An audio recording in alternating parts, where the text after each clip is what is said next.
এই বৃষ্টির দিনেতে একটু খিচুড়ি না হলে ভালো লাগে বলুন তো? আর তার সাথে যদি থাকে খাঁটি সর্ষের তেল দিয়ে ইলিশ মাছ ভাজা। ও আর দেখেছেন লঙ্কাগুলো একদম চকচক করছে। এই লঙ্কাগুলো কিন্তু আমরা নিয়ে এসেছি কেরালা থেকে, প্রচণ্ড ঝাল। চল রান্নাটা করে ফেলা যাক। পরিমাণ মতন গোবিন্দভোগ চাল নিয়েছি, সোনা মুগ ডাল আর ঝর্ণা ঘি তো সব রান্নার শেষে দেবই। এটা কোনো বিজ্ঞাপন নয়, কিন্তু আমার ঝর্ণা ঘিটা ভালো লাগে তাই ঝর্ণা ঘিটা ব্যবহার করি। আর তৈরি হচ্ছে পাশের এই মশলাটা। কী কী মশলা এর মধ্যে দিয়েছি খুবই সামান্য, সেটাও বলে দেবো। আলু তো আপনারা দেখতেই পাচ্ছেন। আর এই দিলাম আমি একটু জিরে গুঁড়ো, হলুদ গুঁড়ো আছে, নুন আছে, শুকনো লঙ্কা আছে, টমেটো আছে, আদা বাটা আছে। ব্যাস সিম্পল, আর কিচ্ছু দরকার নেই। এই মশলাটা আমি কষাচ্ছি এখন, তরকারিটা হয়ে যাবে। তারপরে এই তরকারিটাকে আমি দিয়ে দেবো খিচুড়ির মধ্যে। খিচুড়ি ফুটবে, রান্না কমপ্লিট। দেখুন দিয়ে ফেলেছি। এখন কি সুন্দর খিচুড়ির কালার হয়েছে। এর আগে আমরা দেখলাম গোবিন্দভোগ চাল আর সোনা মুগ ডাল ফুটছে। এই ফুটলো, চাপা দিয়ে দিলাম। দেখুন তৈরি হয়ে গেছে। এই শেষের দিকে আমরা এবার দেবো কিন্তু কয়েকটা এলাচ।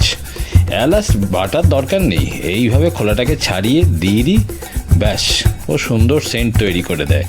আর সর্বশেষ এই খিচুড়ি যখন নামাবো তখন আমরা একটু দিয়ে দেবো এই ঝর্ণা ঘি। চলে এলাম এরপর ইলিশ মাছ। খিচুড়ি খেতে গেলে ইলিশ মাছ সত্যি খুব প্রয়োজন। ইলিশ মাছের সাথে এই বর্ষার সময় খিচুড়ি খেতে দারুণ লাগে।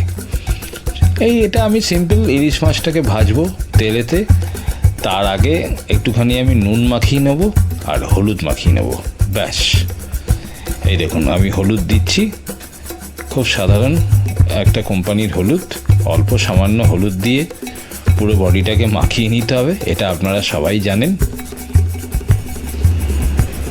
এরপর আমি দেব পরিমাণ মতন একটু নুন।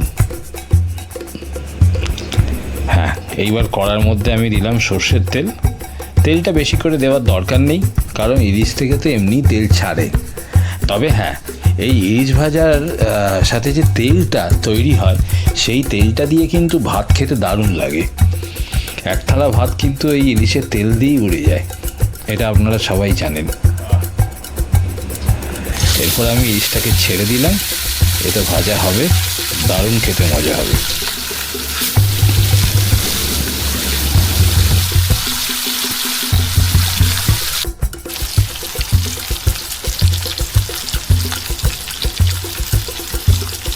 আচ্ছা বলুন তো, এই বৃষ্টির দিনে কার না ভালো লাগে? খিচুড়ি গরম গরম, তার সাথে থাকবে ইলিশ মাছ ভাজা।